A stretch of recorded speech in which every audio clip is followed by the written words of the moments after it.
Hello everybody, Magic here. I'm going to be doing some more casting tonight. The last time I casted was indeed Friday nights, and I just want to get back into casting, doing a little bit more. So I am casting once again. Today I'm bringing you some games from IEM, I believe. I have EGIdrA get paired up against Puma, both part of the Evil Genius team. And well, let's get started in here with game number one. Let it load up a little bit. Loading. Alright, here we go. So we have EGIdrA spawned at the bottom left-hand position here as our red Zerg player.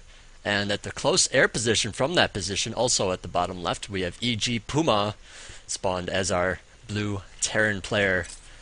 And, well, this is the Shattered Temple. And, well, it's not the Lost Temple. The Lost Temple was perhaps a little bit favored for Terran with that high ground ledge by the natural. Really hard to deal with for Zerg, so I'm really glad that Blizzard uses this map instead.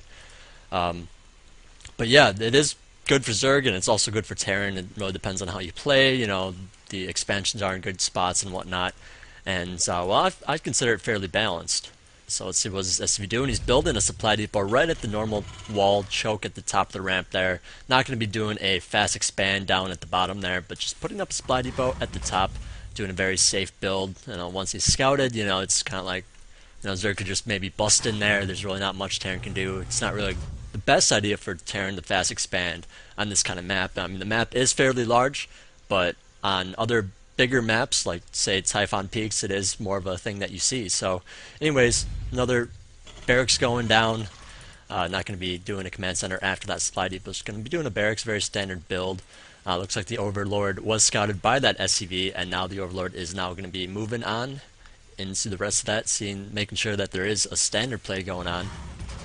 Looks like EGIdrA is possibly going to be fast expanding here. He does have the money for it. There it goes, right down there, right next to the Vespine geysers and all that good stuff. Now, what I'm curious to know is if Zerg is going to be taking this expansion here for a third, or this one here, because this one here is generally what I like to do because I don't like to get units out, and I like to macro as heavily as possible. So does EGIdrA, but we'll see how EGIdrA plays. So I mean, I have learned a lot from EGIdrA. EGIdrA, you know, of course, does plays again and again and again.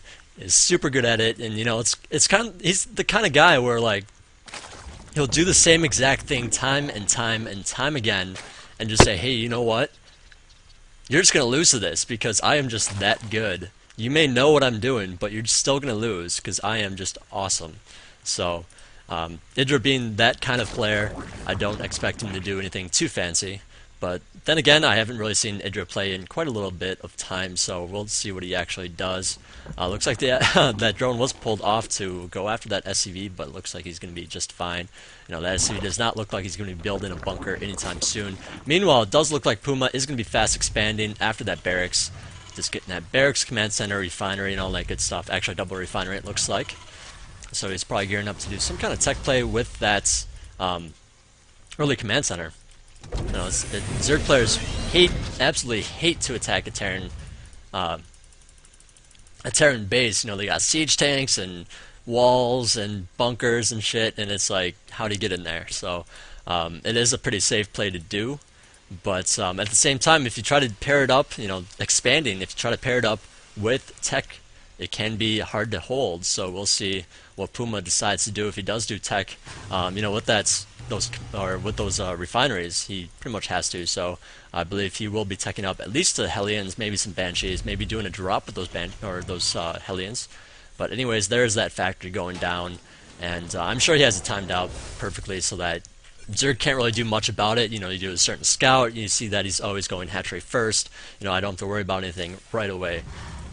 Meanwhile, back at EGIdRA's base, looks like he is getting that fast Zergling speed.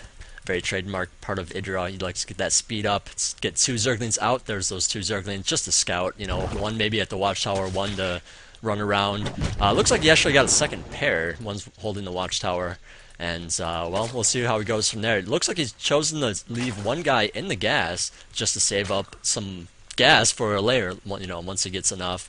But mostly spending it on or spending his drones on mining minerals so he can get more drones and all that good stuff. So anyways, it looks like Puma here, he does have 4 Marines out here.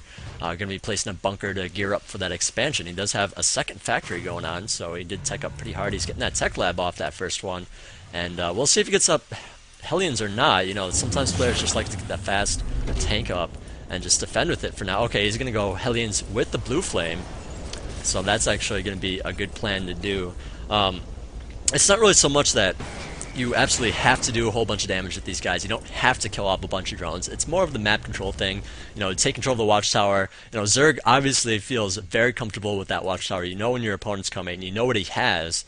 And, well, you're just going to be feeling really good. But with those Hellions out, you deny that. And, well, he's not going to feel as safe. He might make extra units, or he might just die when you do push. And so it's very key to get these guys out and just control the map with them. But then, of course, if EGIdrA decides to go for the Spire, which he usually does, then, of course, those Hellions will be pushed away by those guys. So, you know, it's just kind of that back and forth. Like, you know, you get Zerglings out to control the map, and then Hellions come out to control it, and then Muta's, you know, control, you know, because Hellions can't shoot up. So, you know, it's just kind of a back and forth kind of map control situation. Anyways, 4 Hellions now coming in here. They do not have the Blue Flame quite yet, but they will in just a moment. Just picking off a couple of those creep tumors going down. Just for the record, you can cancel them if they are made from a creep tumor. If they're made from the queen, you cannot. But, well, it's good to deny those.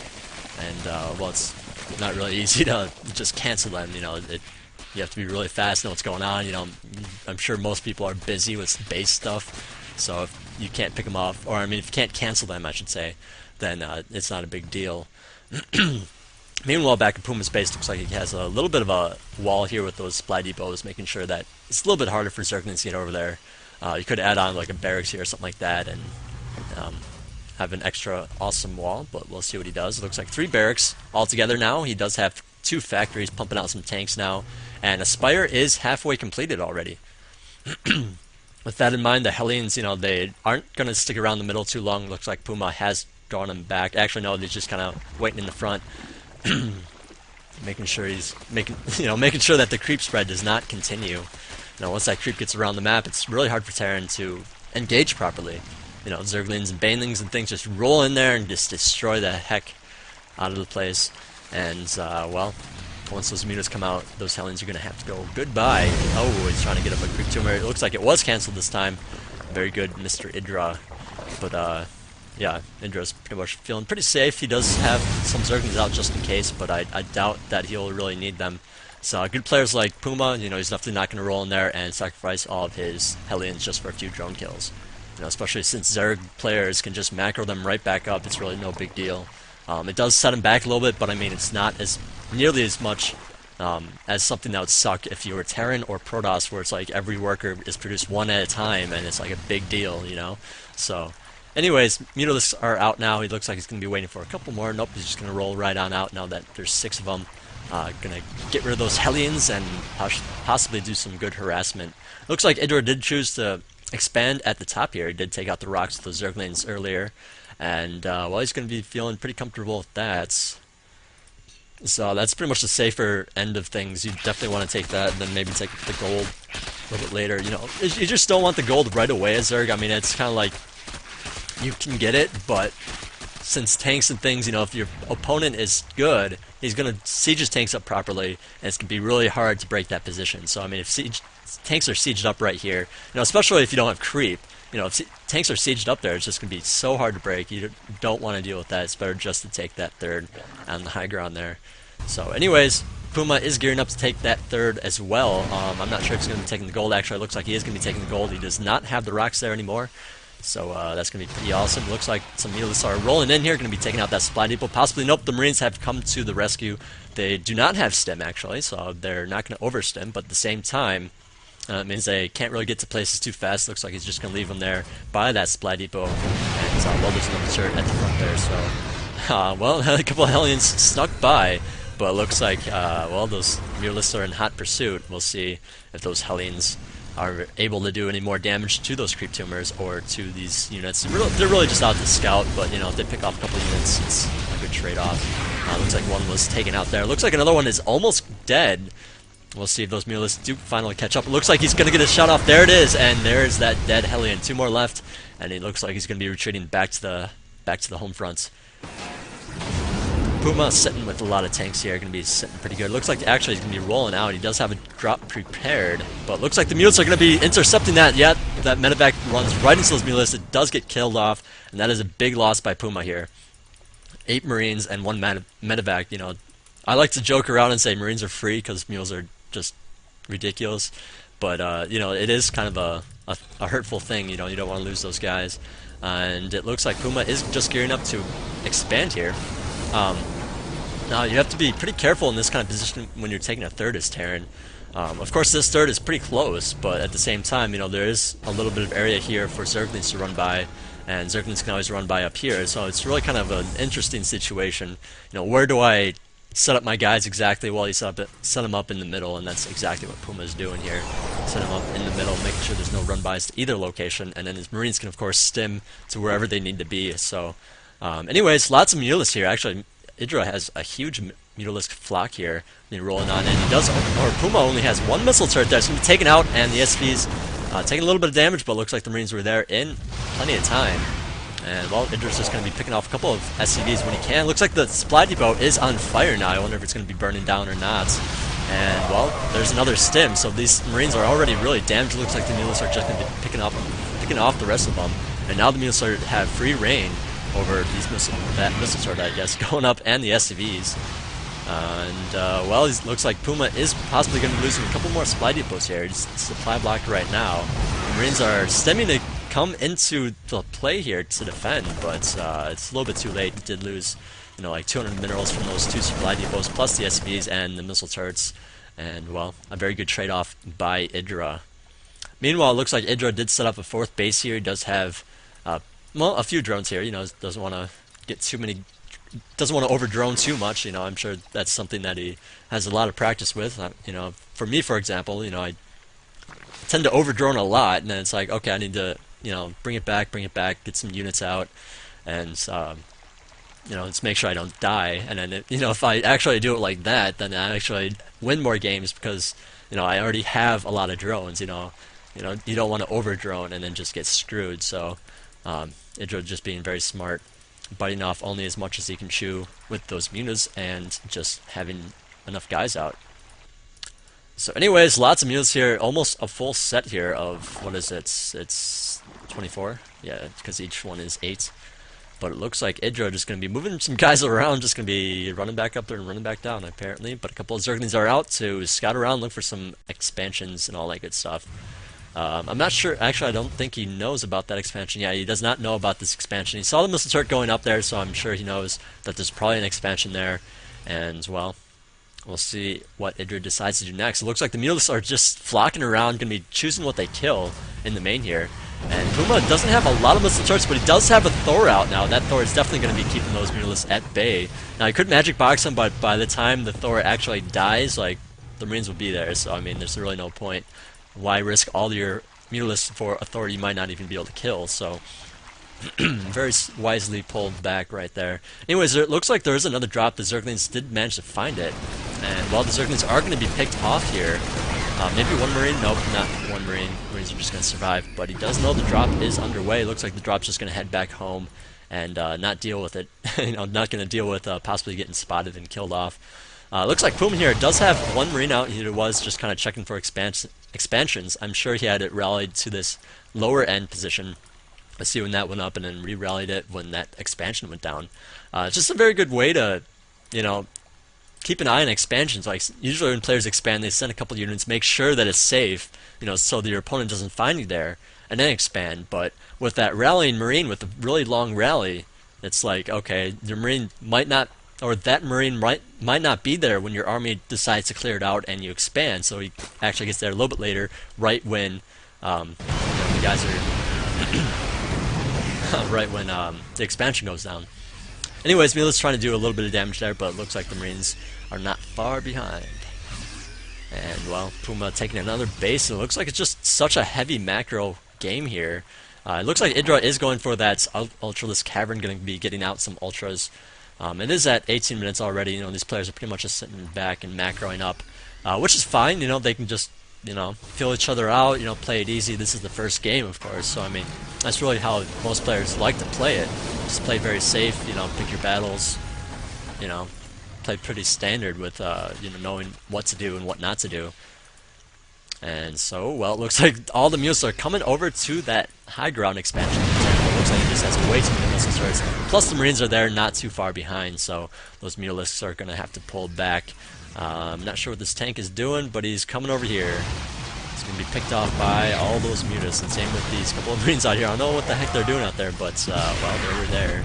And now the Thor's out, taking a couple hits. Looks like EGIdrA wanted to engage it, but just too many Marines out there. You would have taken too many losses and all that stuff. So EGIdrA is sitting on a lot of spine crawlers, just going to be sitting there with a lot of defense. You know, once you hit 200 food, you might as well get a bunch of spine crawlers. They're very good for their cost, and they're just going to help you with defending, you know? Like, once Terran pulls out, he's going to have to take those out with his tanks before he can actually go in there to do anything. A couple of Marines kind of getting stuck in the middle here, but he is going to be taking out a couple of those creep tumors.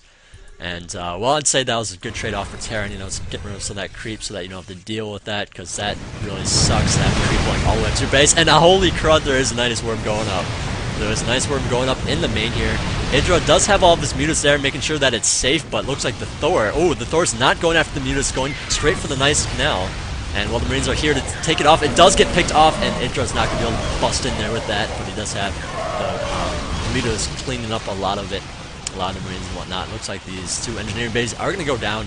+3 are not up yet by Puma. He's not upgrading them, so it's not that big of a deal, but at the same time, if he was getting upgrades, that would have been a huge deal. So anyways, lots of ghosts out now, going to be able to do that snipe. Very good against ultras, very good against mutas and all that. So you know, I wouldn't say it's, you know, hugely cost effective, but I mean, if you get a couple snipes off an ultralist, then your tanks and Marines and things can take it down, and I'd say that is very cost efficient. So anyways, Puma setting up another couple of expansions. Looks like another Nidus canal going up over here, as well as up here. He's just setting up a couple of guys there. I like this kind of play, you know, this late in the game. You know, a lot of players don't futz around with Nidus Canal, but like late in the game when you have so much money, you're at 200 food, both people are sitting very defensively. What do? You bust in there with Nidus. I mean, Terran has so many bases. You know, tanks can't be everywhere, so you gotta, you know, Nidus is just a really good way to bust in there if you have the money for it. I mean, it is very expensive. You know, a lot of players, you know, tell me, oh, Nidus Canal is really not the best, unless you're like really ahead and you have extra money.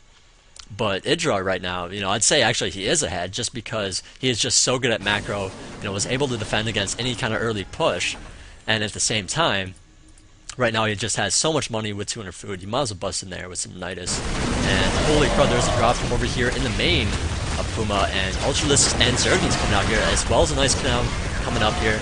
And, well, it looks like the entire army, well, not the entire army, actually a lot of tanks are still sitting at the gold. You know, for Zerg, this is usually the distraction. You send over guys, you drop or Nidus or something to distract while you hit the front. And, well, Puma just being too smart, using only his mobile infantry units to get in there. But, well, it looks like the nice canal is going to be taken out, and the Ultras are going to be killed off. Just for the record, Ultralisks are not very good against Ghosts and Marines. You know, it only takes so many Marines to actually kill an Ultralisk. But, you know, that's not to say that they're not good. They're very good.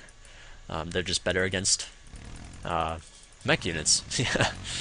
Alright, so anyways, Puma has set up a planetary fortress, a defensive planetary fortress, I should say, behind this expansion. He wants to expand there, but, well, there's some Zerglings there. He does have the Nidus up there. Looks like he's just scanning the Nidus, and there's Mutas flocking around as well, so there's really no rush right now. You don't want to just lose the base. You want to play a little bit cautiously. And it looks like the Marines have responded to that nice canal, going to be taken out. A couple of Zerglings still alive, not really going to be able to do much. Meanwhile, there is a big attack in the front here. That was a small diversion. But, well, looks like these Ultras are actually going to clean the place up. Lots of fungal growth, gooping the place up, and some good banding explosions there. Well, it looks like EGIdrA was able to clean up most of it, but Puma is going to be able to survive for now. But looking at the money situation, EGIdrA is just so far ahead with the income. Let's see, what is the worker count units? 60 to 51. So EGIdrA, you know, 10 workers ahead, able to get up a lot of extra money. busted in there, did some damage, but he still has a lot left. So I mean, it's going to take a while for Puma to build back up. EGIdrA, of course, is going to be building back up. He's already back at 200 food, so yeah, he's already there. And, well, a couple of Marines going to be taking out that Knight's Canal, but there's another one going up in the main. There's a couple of Marines there as well. But it looks like, ooh, okay, they are going to be taking it out, but the Marines are cleaned up. So if EGIdrA decided to drop another Knight's Canal, it could definitely do a lot of damage. Meanwhile, the Knight's Canal at the top here has been taken out. And, well, looks like EGIdrA has even burrowed a couple of Zerglings at that top expansion, making sure that Puma does not get that right away until he scans it. And here comes another big Ultralisk army. He does have a couple of Zerglings and even a couple of Infestors with that. Infestors, of course, going to be gooping the place up, making sure that the Marines and things cannot stutter step, or I like to call it fighting still. That's what we're trying to get first. But anyways, looks like massive amounts of snipe are going off, but it looks like the Ultralisk are going to be cleaning the place up. The Orbital Command here actually going to be drying up. He's actually drying up at the third there, drying up a bit at the natural. Definitely dry at the main by now, it's 26 minutes in. But, well, it looks like the missile turrets, the lone missile turret, going to be going down now as well. And, well, Puma does not have a lot to deal with this. EGIdRA's going to be smart pulling back his Ultralisks. He's even bringing some Ultralisks in to make sure this expansion goes down. And, well, like I said, there's really not much Puma can do at this point. Counting tab, we do have only 45 SCVs now, 63 drones, and it looks like EGIdRA is going to be marching his way back up, or not back up, but up to the northern third, natural, well, it's the natural third I like to call it. I guess it would be the natural fourth for Terran because they like to take the gold, but, well, it looks like this can go down as well. I'm not sure if there's enough SCVs to repair this, and actually Puma doesn't even have enough money to repair it, so that's not going to matter. But all these SCVs just kind of chilling out, dying. Meanwhile, there's a big attack in the front. We do have a lot of Ultralisks. And for the record, they do have the +3/+3, plus the 2 armor that you get with the extra chitinous plating. So Puma, of course, giving the GG. And there you have it, folks. So anyways, that was game number 1. There is going to be 2 more games in the series. So let's get rolling on that. Let's see, make sure everything's good. Yeah, everything's good.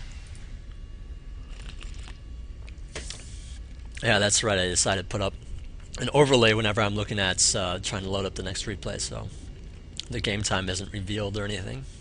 Especially since now I'm on much higher quality. And, alright.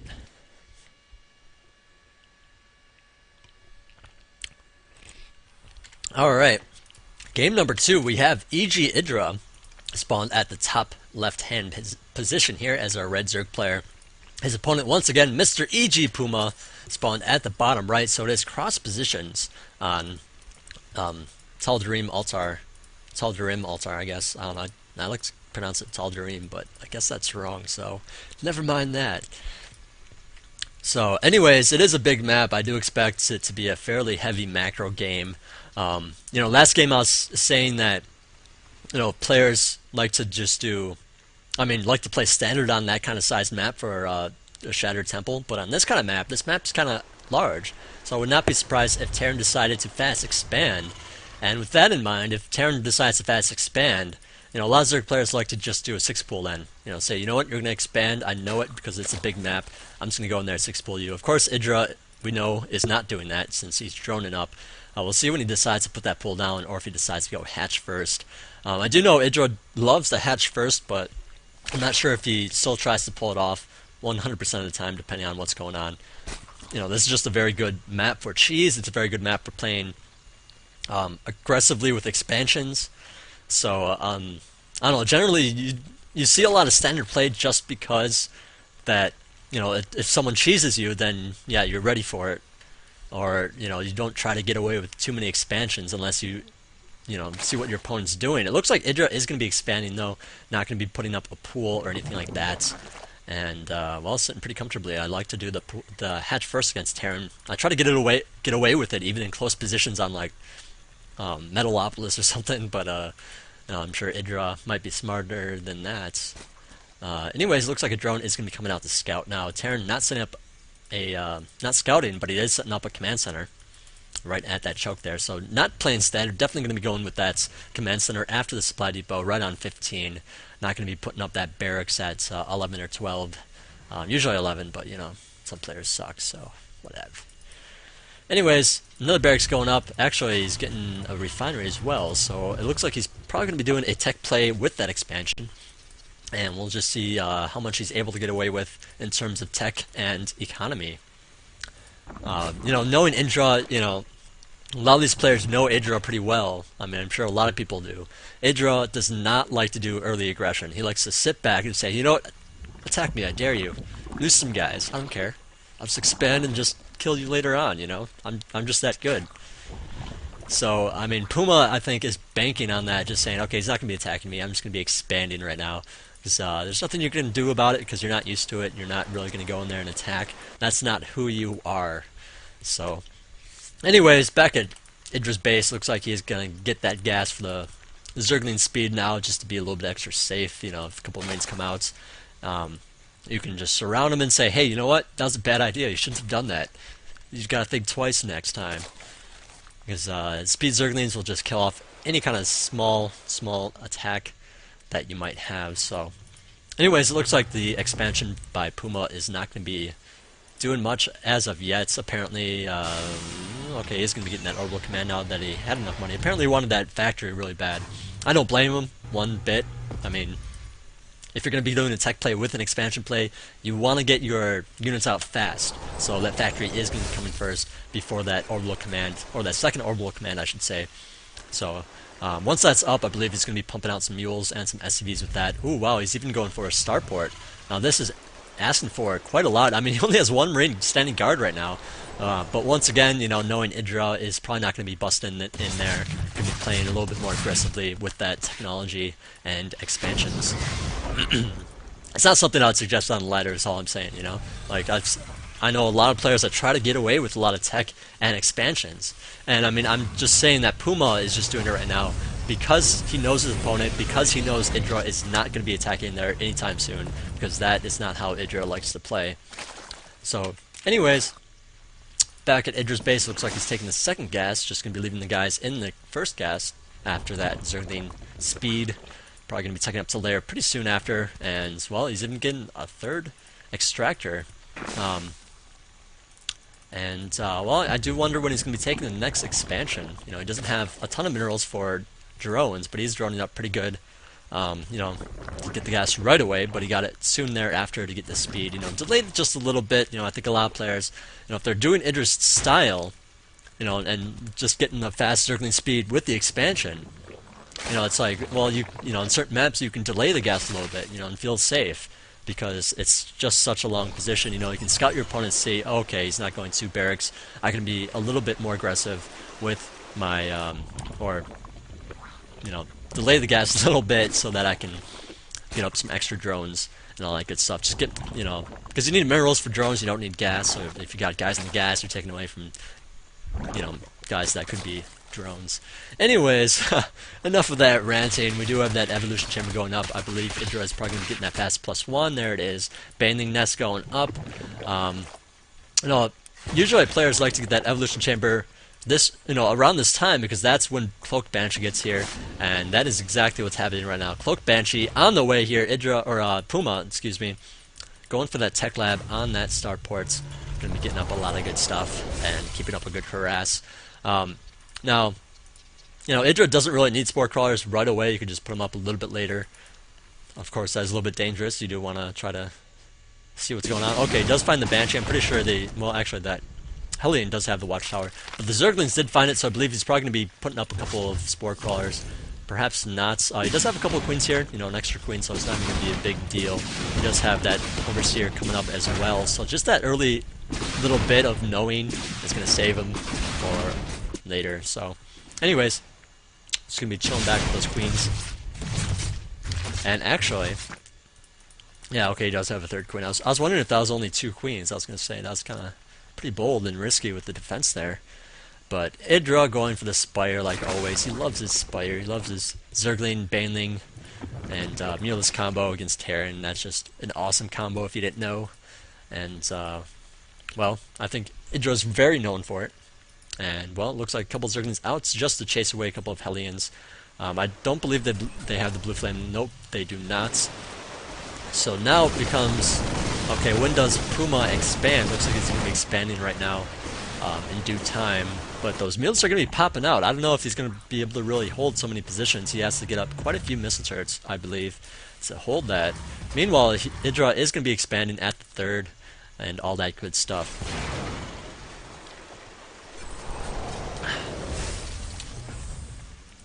Alright, so... Oh wow, Puma already has the command center for that third. Just cranking out some extra mules with it. I don't know, I don't see why not. You know, you might as well get a couple of extra command centers for those mules. That's just part of Terran gameplay, I think, these days. You know, just get up a command center a little bit early, put it in your base, and you can use it for mules, and then when you want to expand, you can expand. Of course, you do need units out to defend and whatnot, and make sure that you don't die. But once again, Puma, you know, knowing EGIdrA isn't going to be busting in there probably, except with, you know, except for with Mutalisks. So it's going to be good with that. Anyways, looks like actually he did bust in there. A couple of Zerglings just taking out, you know, missile turret or two that were going up to defend that position. And the Mutalisks are coming in here to the natural, going to be taking out a couple of SPs here, trying to keep away from that missile turret, and well, he's going to actually quite a few kills here. But the Marines do not have stim yet. He's getting a late stim again. I think that's pretty typical of Puma. You know, in a few games that I've seen him play, you know, that's a pretty typical thing that he does. He just likes to delay that stim as much as possible. You know, just like it's good to delay Zergling speed as much as possible, it's good to delay stim as much as possible until you really need it. Now, of course, he does need it right now, so I mean, to say it's good to get it now or it's good to have it by now or what, you know, it doesn't really matter to me. Just to think about it and say, you know what, maybe I don't need it this early, or you know what, maybe I need it a little bit later, is a good thing to just think about and check. Anyways, it looks like these mules are just going to be following around this cloaked Banshee. The Banshee does have a lot of energy left, so he's not going to be uncloaking anytime soon. And well, EGIdrA even setting up another base at the bottom expansion here. I definitely did not see that going up, but it looks like he's going to be doing it, and doing it well. And wow, this is just going to be a long macro game. Once again, I can see it already. EGIdrA just loves his macro game. I think Puma knows that, okay, EGIdrA is the kind of player that can defend against everything, so I'm not going to go in there. You know. But then again, you know, he's also good at, you know, droning up at the right time, getting the right units at the right time, so it's like, okay, what can I really do? Okay, I'm going to expand aggressively, faster than I really should be able to, because I know EGIdrA is going to be late on stuff and possibly pull ahead from that and then beat him in the later stages of the game. Anyways, there was a Hellion that was just killed off there. Kind of checking around the map, seeing stuff. Overlord just kind of keeping watch over here. And, well, I don't know. Both players just kind of sit very macro-heavy style. And, well, there's a drop back here by Puma. He's going to be taking out a couple of drones here. A couple of drones already killed up. Another one getting killed up. Looks like he's just angry at that gas. He should just be going for the hatchery. At least that's how I feel about it. You know, I guess delay the gas so that last Mutalisks can come out. But now that Mutalisks are out, you know, it's going to be just easy peasy cleanup and all that good stuff. Meanwhile, there's a Cloaked Banshee in the natural here, picking off a couple of drones. He does have actually a ton of kills. I wish I noticed that a little bit sooner, but hey, you know what? There's another drop in the main here. EGIdrA, of course, does have a couple of spine crawlers back there. Definitely can't be moving his army around that much, or he's just gonna get shit all over, because that happens to me all the time. So I don't get enough defense in my main or something like that. I get a drop in my face, and it's like, oh, I got some of my units, and then I get dropped somewhere else, and it's like, fuck. But anyways, Mule is trying to do a couple extra kills here. Did pick off the 2 missile turrets there, but the missile turrets are going to be resurrected in just a moment, now that the Marines are there to guard. And wow, EGIdrA just building up lots of Mule is going to be just chilling out in the center here. And even has some Zerglings in the back here, making sure there's no drops. A lot of players like to keep the Zerglings back here, and if there's a drop, they just run and kill them, and that's good. But if you're EGIdrA and you're really fast, you can just keep them a little bit out. You know, make it look like, oh, you can drop here. You know, it's cool. Come here, drop. You know, just kill off all of his Marines, and that's totally even more awesome. But it looks like he's not going to be staying guard there too long, as he wants to check around the map and see what's going on. Apparently, there's just going to be an idle SCV in the center here, just going to be chilling out, relaxing. Apparently, he's a rogue and just does not want to work anymore. Well, there are a lot of Marines here and a couple of tanks. Looks like Puma's rolling out a little bit, just kind of positioning himself around, trying to contain the map a little bit. I mean, not really contain, but, you know, just have his army around, move it around to good locations to secure bases and all that good stuff.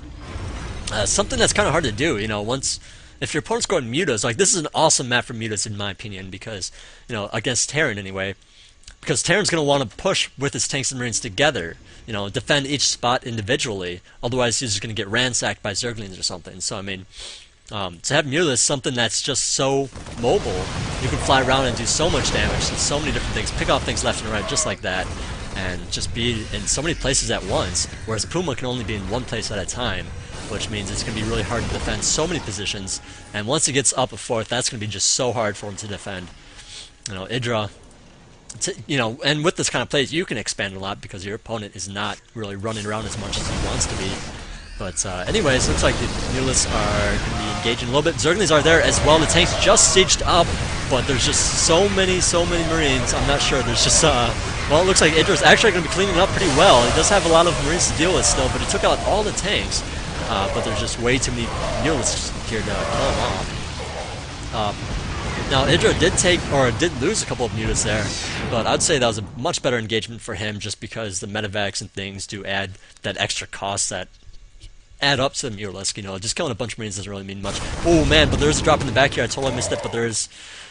Well, I didn't miss all of it, I guess, but the expansion's gone and the Marines have lifted up and now they're going to the main, so now he's going to be doing some damage there. Meanwhile, there's a big push at the bottom here, just going to be going ahead, sieging up, possibly sieging their tanks at the top ramp, or high ground there, to deal with that expansion. Looks like the Mulists did clean up that drop, but now these Mulists are out of position and tanks are going to be good to siege up here and take out this expansion. Now, there's lots of Marines there with them as well, so there's really not much IEDRA is going to be able to do against that. Maybe just rebase somewhere else. Looks like he's going to be rebasing at the top here. And it looks like the SCV that was idle might be going in there to check things out. I'm not sure if he really knows about it yet. I might have seen those workers going by. But, this is probably the best time for Puma to try to secure that base, at the top here. But at the same time, it's really like, okay, doesn't really have much to defend then. So I can understand him not doing that. But, well, there's just a lot of Mutalisks flocking around. IEDRA does love his Mutalisks. And, well, it looks like this base is going to be just sacrificed here for IEDRA. He's going to use that Fester, and there's another drop at the top here at that newly found base. Yeah, I'm sure those SCVs probably found those workers being transferred, and now it can drop there freely, now that he knows that the Mutalisks are at the bottom there. At this stage of the game, it's really not so much about, like, who has what, or anything like that. It's more about, like, how do you use your units? Puma dropping multiple places good on this map, obviously. IEDRA, building up his Mutalisk can be good against those drops, but also to harass and all that. I don't know, it's hard to explain, but people don't think about the movements of their armies and like how they're using them in conjunction with the other parts of their army. Like Puma here dropping at the top here, making sure that there's Mutalisks up here to guard it, and then drop and do things at the other expansion. And then, meanwhile, just keeping a main army in the main here to defend against any kind of possible attack. Anyways, looks like the Zerglings are coming out to play, going to be checking around, making sure there's no expansion at the top here. Looks like, well, the missile turrets can be great to that, but yeah, you don't want Zerglings engaging that, yeah. Get them out of there, man, get them out of there. And wow, that's just so many mutas. Man, like I can tell, this is probably going to be a long game. Gotta keep drinking my honey water. Alright, so Muta's still flocking around, gonna be maybe picking off some stuff. Meanwhile, it looks like two Vikings are gonna be Overlord hunting, and well, Puma's gonna be pushing the front here a little bit. Now he's just gonna secure his expansion here.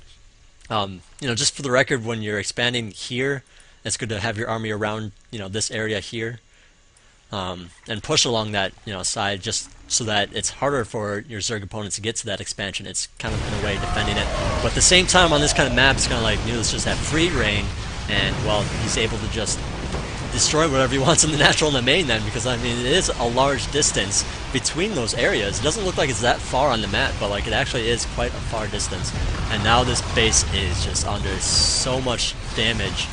Everything's burning down and being destroyed, and these mutas are just free to leave then, it's like, oh man, I have my guys out of position a little bit, and the mutas just came in and ransacked my base, and And that's actually something that I neglect to do at this stage of the game, just having stuff around the map to spot for things, spot for the big army moving out, spot for drops, spot for things, so that, once the big army moves out to defend another base, you know where it is, and then you can attack the weaker base. That's always going to be awesome. It looks like EGIdrA trying to get in there, do some more damage, and causing actually all these Marines to stim. That is a big deal, because he does not have a ton of medevacs left. He's spending most of his gas on these tanks. Actually, it looks like he has a lot of gas saved up. So I'd say he definitely needs to get more tanks and medevacs and a few less Marines, but we'll see what he does. Well, there's a good scan, checking things out, seeing a huge numbers of mutalisks flocking around. That's gotta be scary, if like you were one of the Marines, or like if you were the actual commander, like, and this was real, like that would be scary shit, man. Like to see that many birds flying around that could just like kill you. Anyways, there's a drop in the top here. It looks like the mutalisks are gonna be cleaning up, and well, it is pretty much sort of an distraction, but at the same time, I feel like the drop could have been at the bottom here against this expansion. Actually, there's a drop back there, but then that might be a little bit too easy to find. Well, it looks like the Marines are going to be taking out that hatchery, but meanwhile, there's mutalisks killing off this expansion. And, well, Puma can't really afford to lose these expansions right now. And, well, I'd say that's a very good trade for EGIdrA. Losing one base and taking out one base, so your opponent's pretty much mined out. I mean, look at how many minerals this guy actually has left. Not that many. Whereas EGIdrA here, does have one extra base here. It does have some extra minerals, and that's the nice thing about Zerg. You don't have to oversaturate like you do for Terran and Protoss. You can just throw up a few at each base, spread them out more, get more economy for it, first of all. Second of all, if you lose one base, it's not as big of a deal. And third, of course, you still have minerals left at this stage of the game when you actually really need bases.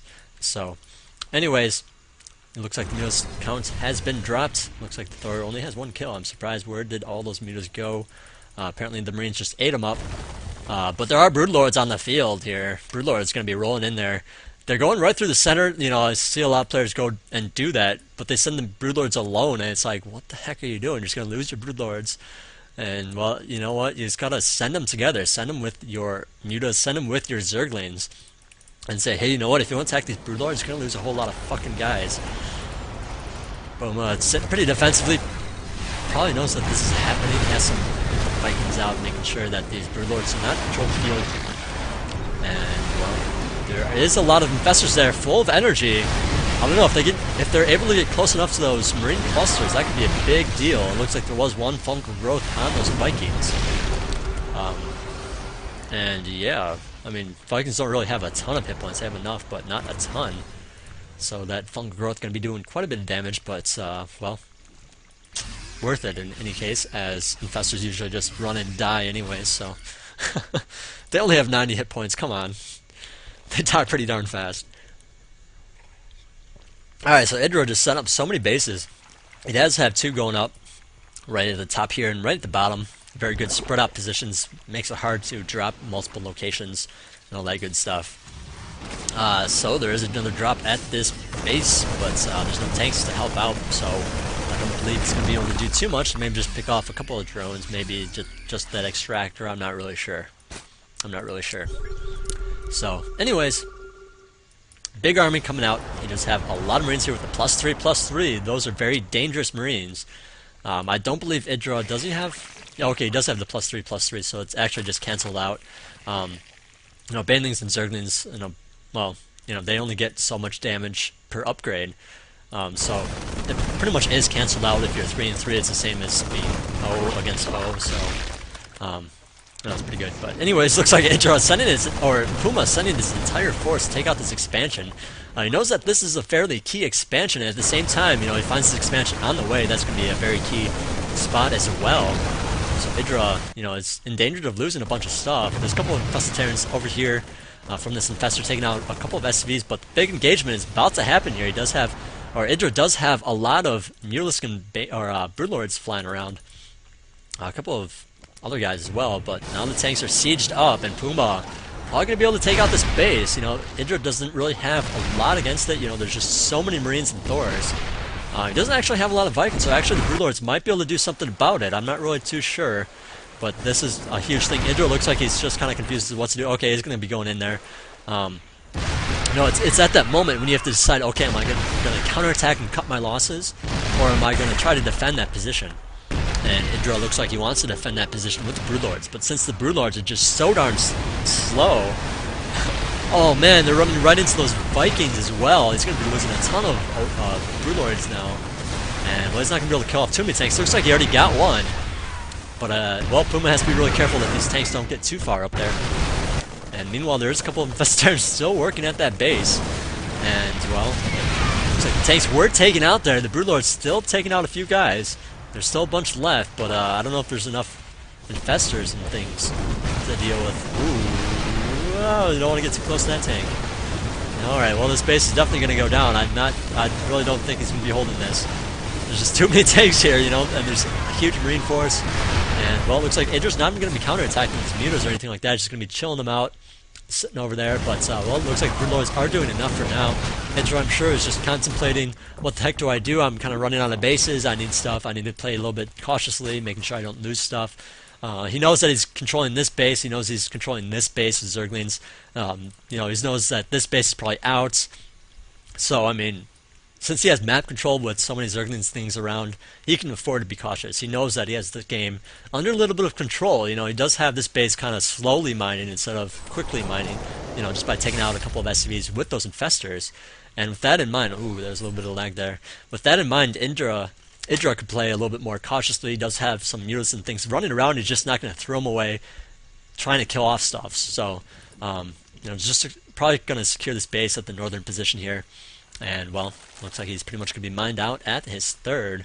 Definitely mined out at the natural and at the main. But the same could be said about Puma. So it looks like there is going to be a big engagement in the center here. Puma definitely wants to attack in there. I'm not sure if he thinks he has enough forces. I don't think he really does. He doesn't have enough Vikings to take out those Broodlords. There's just so many Broodlords still alive, man. I'm sure he builds up a couple more. He's even building up one more right now. But yeah, just that many Broodlords, you can't really do too much about it. You know, you have Vikings, and that's pretty much it. And mutas are pretty good against Vikings, so I mean, it's really not much you can do, you know. Once Broodlords hit a critical mass, it's like Marines can't really stim up there because the Broodlings just keep them back, and those don't really do much damage to them either. And then with tanks, like the tanks are going to be barraging your own guys at those Broodlords everywhere, so it's like, what the heck do? You don't do anything, you just die. And, well, you don't let Zerg get in this kind of position with that many Broodlords. You don't let them have so many bases. I think maybe that's the moral of the story. I'm not really sure. You could call it an imbalance if you want, but there's other imbalances in the game. So possibly it's just one imbalance counters the other imbalance, so the races are all balanced anyways. That's how I see it anyway. But enough of that. This is about actual games. And we have a handful of tanks here. Lots of Marines, but not enough. Marines are just not going to cut it. You know, Marines are like the unit that do a ton of damage to everything. They're good against a lot of things, but they're not very good against big masses of things, unless it's Zerglings. Zerglings just like melt away in front of them. They don't like reach their target. But against Broodlords, yeah, not so much. Against Infestors, yeah, they kind of suck. Banelings, you know, they can deal with Banelings sometimes, but at this point in the game, you have so many Marines, and you really just don't have enough support for them. You don't have tanks, you don't have Vikings. You know, the Marines are really there just to absorb damage and all that good stuff. Take out the little itty-bitty guys like the Zerglings and the Banelings. I guess the tanks really help out with Banelings too, but I don't know. It's kind of one of those sticky situations. Looks like Puma does have 3 Marines up here just going to stand and guard, you know, checking out the expansion, just going to radio the command and say, hey, you know what, there's another expansion going up here. Excuse me, I've been slurring my words all day long. But yeah, now that that's going up, he might do something about it. I'm not sure if he has enough to. But it looks like Puma trying to scare another base. You know, this one's kind of being, you know, under siege once in a while. It looks like EGIdrA could fungal growth right now. Not a big deal, but there's some drones being transferred there. It looks like, actually, I think he was remote mining as well for a little bit. But yeah, Broodlords against Marines and Vikings, and I'm not sure, man. Both players want to get up their bases. It's like, what do you do at this point? You just try to survive. You know, try to pick away at your opponents. Like having big huge engagements because you don't have the economy to do that. You know, if you have a big engagement and you don't come out on top for whatever reason, and your opponent just has better economy, he's going to win. So I mean, you want to be careful of that. Or even if he doesn't have a better economy, if you're both at low economies, like whoever wins the fight wins the game. Whereas if you have a lot of bases, a lot of income, you can keep trading armies and still be okay. You know, like that's part of it. That's why you see so many battles in the mid game, not so many in the early game, and not so many in the late game. We saw, you know, those big battles are more crucial then. And you gotta be really careful. It's a win or lose kind of situation. These players are too smart for that. Not the best engagement by EGIdrA. I'm not sure what he's doing. He should have just let him stim and run away. But a couple of those banelings and zerglings, or banelings and mules, were killed off. Another random mule is just getting picked off. Perhaps he's trying to just, you know, free up some food here, but it doesn't really look like it. He doesn't really have the money to do so. And well, EGIdrA definitely on top right now. You know, Puma just doesn't have a lot of workers. Yeah, he only has 16 workers, so 65 drones. So EGIdrA, you know, biding his time, being the smart player, guaranteeing his victory instead of rushing in there and saying, hey, I need to kill you right now. He's just sitting back saying, hey, you know what? You have to kill me. So why don't you do it? You know, I'm just going to sit here and watch you die slowly because I'm just going to win and I'm just that awesome. So, anyways, lots of Broodlords here. Still. Not so many other guys, actually. He only has so many Infestors. He does have some Corruptors out to deal with a couple of Vikings. Vikings are actually... Or, I mean...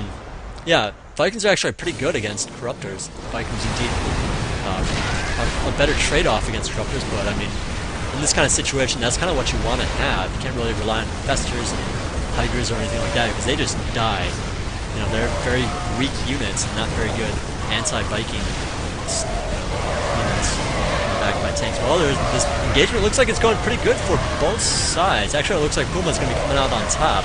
But at the same time, EGIdrA has recuperated his economy quite a bit. He's going to be able to recover pretty easily. And with that in mind, he has 32 Zerglings on the way, plus the few that are out here.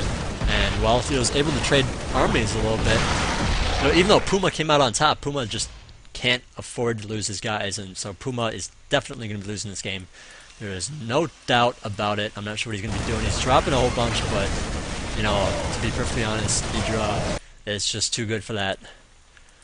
You know, if he was against, like, a bad player or something, you know, it'd be one thing. It'd be like, hey, you know what?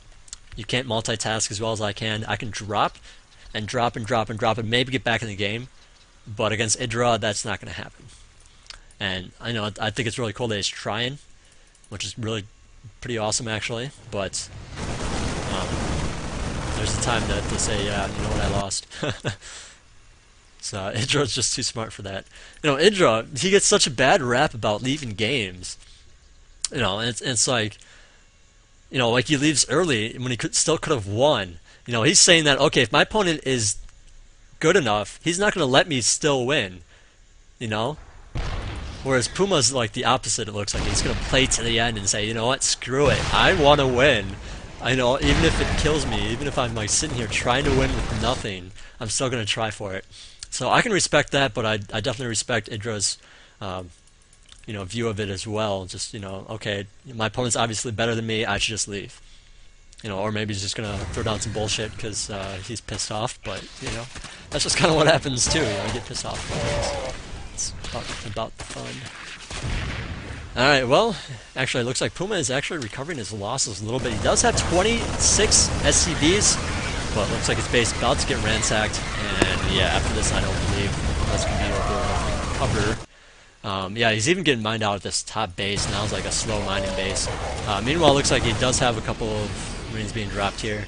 Let's take out this base, at least take out a couple of drones, but, well, actually, wow, did he just kill off 2 Ultralisks there? Were those 2 Ultras? Like, really? I don't know, I didn't, yeah, whatever. I don't care. Yeah. But, no, just to see that, okay, only a handful of Marines killed off, like, so many Ultras. Sounds so epic, but... Anyways... looks like this Infestor up here is just going to be chilling out. Probably, actually, yeah, he must have found growth. Did a couple of extra damages to those SCVs. But, well, EGIdRA just being very cautious, being very smart and wise about his play. Again, not going to run in there. He did just lose that base, so I mean that is kind of a big thing. He can't really expand there anymore either. He has one base, and it's pretty much one base to 1.5 bases, or one base to like 1/2 base, I guess. That's what I meant to say. So I don't know. He might try to pick away at it some more with this infestor. Maybe get up another infestor. Ooh, that was a very good fungal growth. Oh, that just killed off a bunch of SCVs. And yeah, that's kind of what Puma has to deal with right now. Just kind of constant losses on all fronts. All of his military units, all of his workers are slowly dying to the swarm. And, well, a couple of Zerglings running around still. Actually, more than a couple. It looks like they're going to ransack this base. It is not a planetary fortress. There's not a lot of SCVs here to repair anything. And actually, they're going to be coming back up to deal with that drop instead. Yeah, EGIdrA definitely wants to keep this base. Because then he can play a little bit more aggressively and then end the game instead of, yeah, because that's a good base to keep. Definitely a good base to keep. And well, Marines really are afraid. Like, look how many he still has after like not mining anything. Yeah. So those Marines, I don't know, they could still be a big threat. Looks like there's only Zerglings and Infestors out. A couple of Broodlords, some more Zerglings. But I don't know, that's just so many Marines. Well, it's not that many, I guess, you know, since both sides still have that +3/+3. But he needs to get off some good fungal growths. And there's a very good one. That's going to be the end of it right there. There's just, you know, really got to spread your Marines out. But at the same time, if you spread them out, then Zerglings are just going to surround and screw you over. So it's kind of a hard decision to make. And there's that Broodlord just rolling in there now. And Corruptor's going after those attacks. And yeah, that's definitely going to be it right there. Yeah, once you clean up those couple of drops, that's like all of Puma's units. Yep, there's the GG finally. And EGIdrA does take the win. A 44-minute and 43-second game. And, you know, it's actually hard doing that, being the only caster, to be perfectly honest. I'm not going to lie. Oh, let me put up that nice overlay. There we go. Now you don't have to look at my screen. Alright.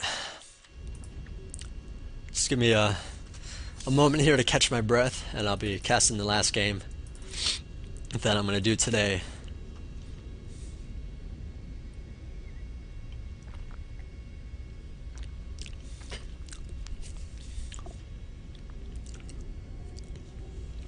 You wouldn't actually think that like your mouth would get really tired, but like the muscles in your mouth get really tired if you're just constantly talking for more than an hour. Yeah. Alright, anyways, without further ado, let's go on to game number 3. Yeah, alright, so we have Mr. EGIdrA spawned at the top right as our red Zerg player, of course. And once again, we have EGPuMa spawned at the bottom left here. Once again, this is from IEM, I believe, so I'm pretty sure it has been casted already, seeing as it's IEM. But you know what, it's good practice for me, so that's why I do it.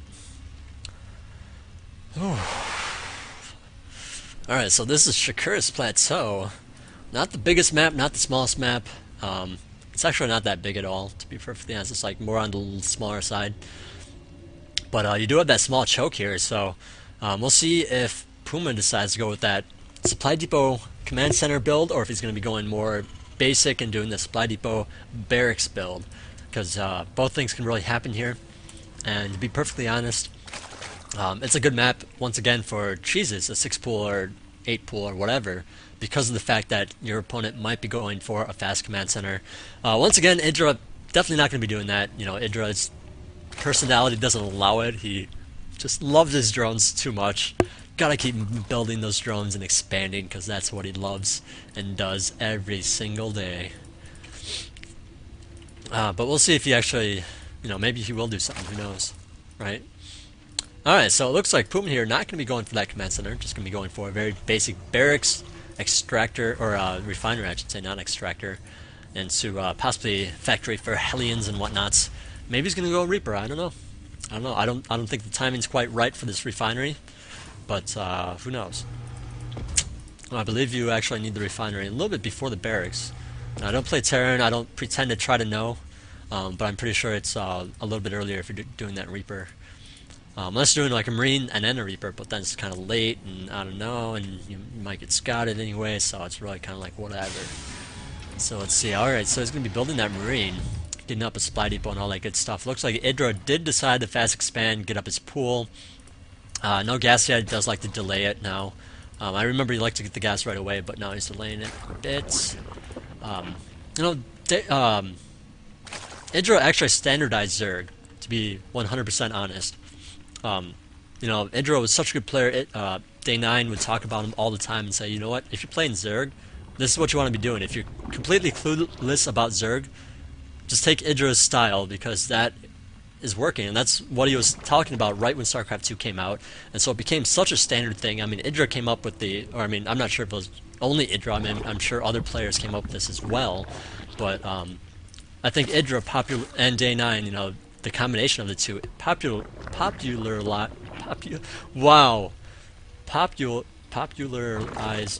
I just can't talk apparently.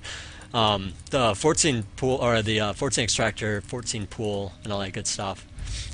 Actually, it looks like Puma is going to be doing a bunker push here. He does have the Marine out with that bunker. Now he did go that gas. He did not go 2 racks. He did put up that factory. So I believe that this is just to force Zerglings out, you know. Ninja, of course, being too smart, only pumping out a couple of extras just in case. And, you know, unlike a lot of players, EGIdRA can actually defend his entire base, like, this early on with just, like, 3 sets of Zerglings, and that's it. And that's just awesome. So, I mean, I can't tell you how many times I've tried to do that. Like, just build a couple of Zerglings, deal with any kind of early pressure, but then, of course, your opponent goes all in, and then you got to deal with, like, a whole bunch of stuff because he has too many Marines, and, like, you just overdrone, and you're like, shit, I don't have larva for any more Zerglings, and it feels terrible. So, anyways, the Hellions are out now. Looks like the Zerglings do not have the speed quite yet. Actually, it just started, so these Hellions are going to be picking off those Zerglings quite easily. And, well, it looks like Puma is going to be expanding behind this. This is pretty normal. Just so, you know, I think a lot of players don't really get this yet. I mean, I think people are really starting to catch on. I think most people know this now. But a lot of expansions go up before, like, the 7-minute mark, where I see a lot of expansions actually go down at, like, 13 or 14 in some cases. I think those are just the players that aren't quite into it enough to watch a lot of games online. So, you know, they're not really ones that would watch this, but, you know, who knows. Maybe one of you checks out this video. But yeah, you want to expand pretty early on. You don't want to build up a huge amount of units because then it's just like you have a small window to actually attack in there. If you miss that window, your opponent's going to have enough units and a lot more economy than you by the time you actually get there. So you actually only have a small window to actually attack, and that is where the timing push kind of phrase comes into play, you know. Because you have that window, you have to attack in there, you know that timing, so you push then, and that's the timing push. But anyways, looks like Puma just gearing up to get a couple of tanks and Marines out here. Not going to be doing anything fancy besides those Hellions, you know, controlling the place. And what is going on in EGIdRA's base? He does have a layer going up. He does have the speed finish. He does have all 3 gases. Actually, it looks like that's pretty standard for EGIdRA these days. He likes to get, you know, open with hatch, pool, delay the gas a little bit, get the gas, like, maybe like 3/4 of the way done for the Zergling pool. And then get his speed, leave his guys in the gas, get another gas. When he's getting his layer, then throw down a 3rd gas, and then that way you can get your, you know, and then a 4th gas, and then you just keep adding on gas for your mutalisks while keeping up with your drone counts. And that's a very good trick to the trade.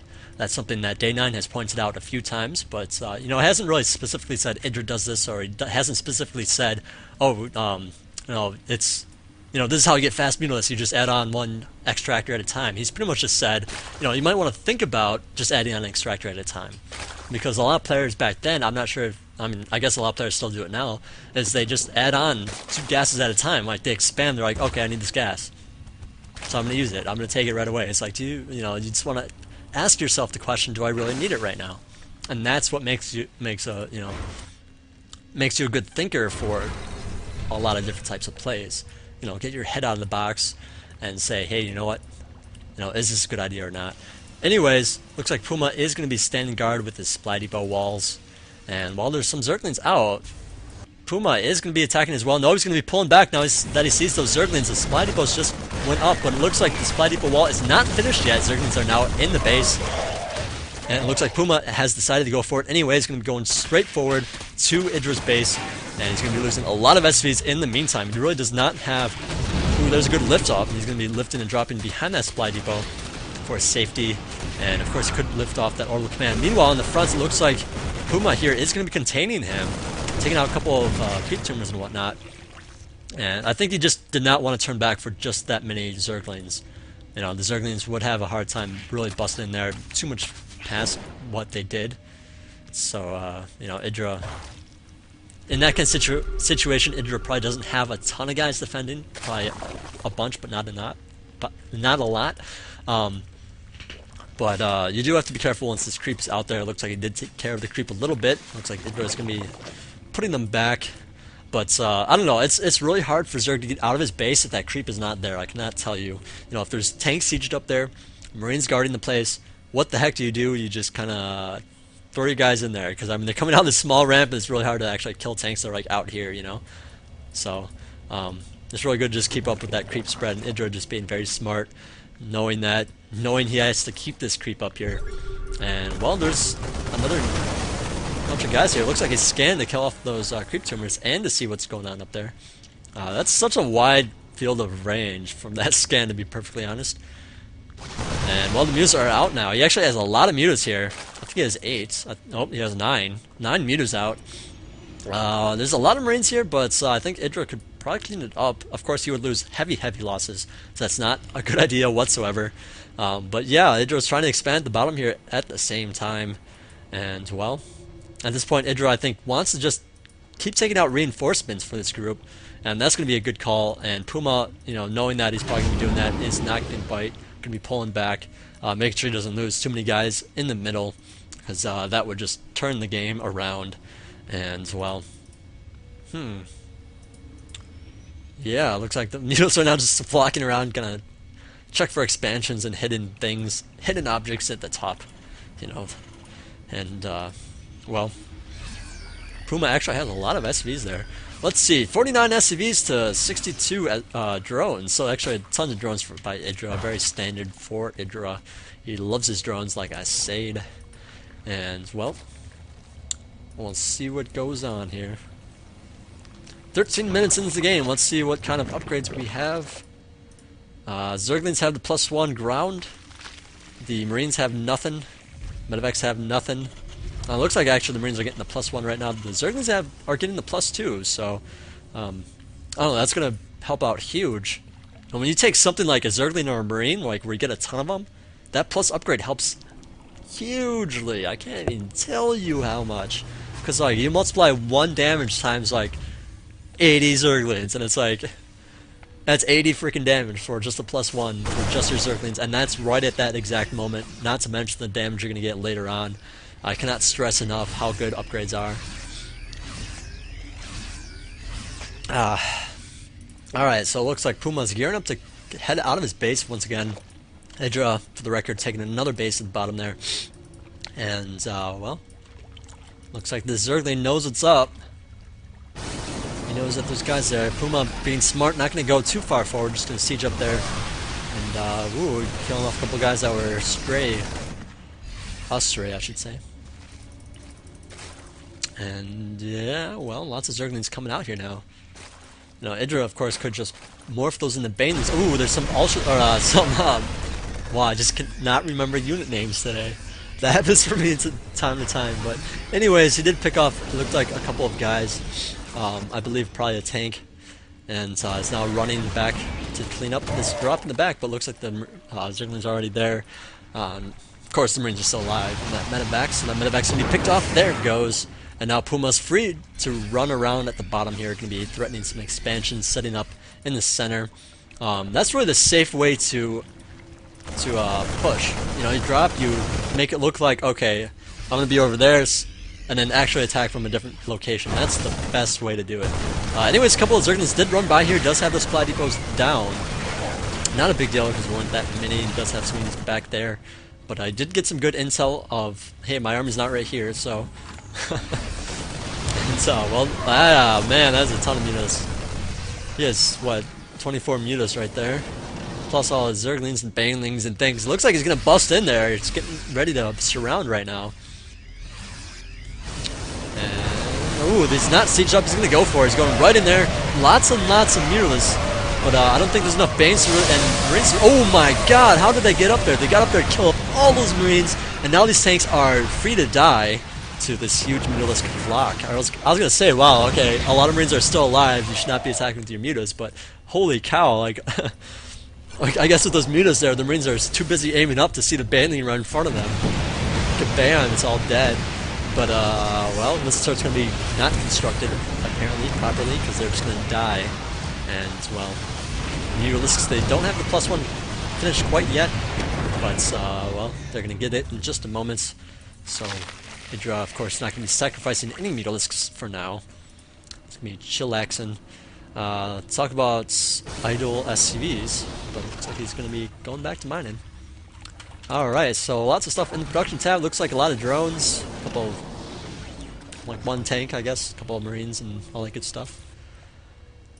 And, well, the battle is going to continue here, it looks like. Or maybe EGIdrA is just going to be checking around, seeing if there's expansions. He does have a couple of Zerglings up there. Meanwhile, the Mutas have come into the main here, going to be picking off a lot of SVs. There's just too many Mutas, you know, like, if there's just a couple of Mutas, like, your SVs can run away and, like, be pretty fine. You know, unless they, like, chase you down, but the Marines should be there soon after.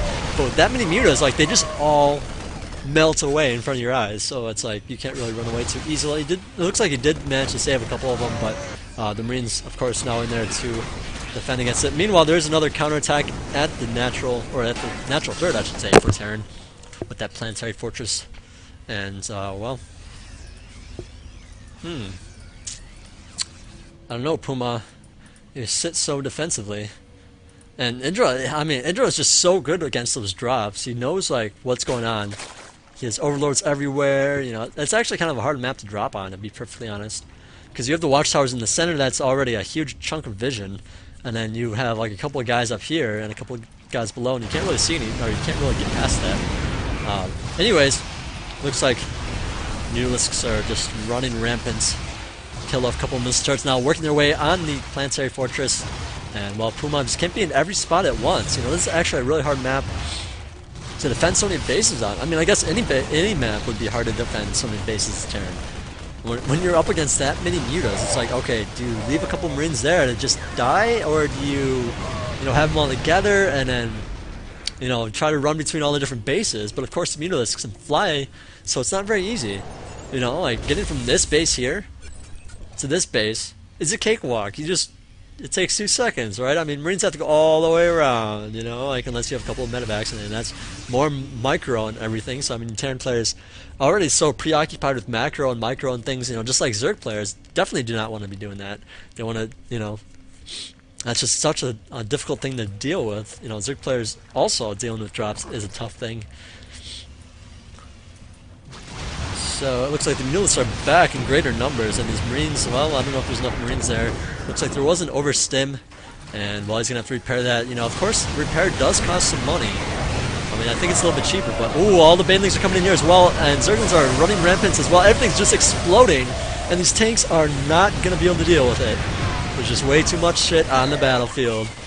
A handful of Marines trying to battle their way into a corner. It's just too many Zerglings here, and while the SCVs, look, you know, after taking a hit from a Baneling, it looks like these SCVs are not going to help out too much, but it looks like they managed to pull it off. More Banelings coming in here, going to be exploding on those Marines. Goodbye. And there's just so many Mutalisks still flocking around. A somewhat good magic box, I don't know, not really. And Puma gives the GG. So Puma, I believe, lost there, and EGIdrA moved on. So EGIdrA just being such a good player. So anyways, this is actually the second time I casted this set.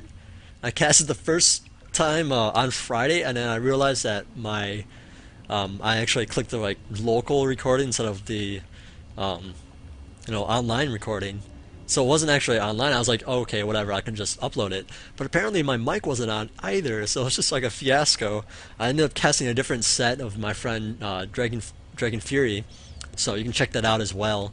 But But yeah, I decided, okay, these games are pretty good. I want to cast them again. They are super, they were super long, so I was like, I'm kind of dreading it at the same time. But it looks like I managed to pull it out. So, anyways, I hope you guys enjoyed the casting. Um, and yeah, I'm gonna be casting a lot more recently. I'm just have been really busy, and I need a better schedule for myself. So I'm gonna get to planning that and planning a schedule for like an actual day of like where I'm always casting on that day at that time. It might be Sundays, who knows? But for now I'm just gonna be casting whenever I have time. I'm gonna be doing it more often than I have been. Just to work my mouth up so it's like easier to cast and talk about shit. Because if you haven't noticed, like I've been slurring everything. That's really just because my mouth is not, my muscles are not used to talking so much, and it's just really hard to not slur my words at this point when my muscles are so tired in my mouth. So, anyways, I hope you guys enjoyed it, and this is Magic signing out.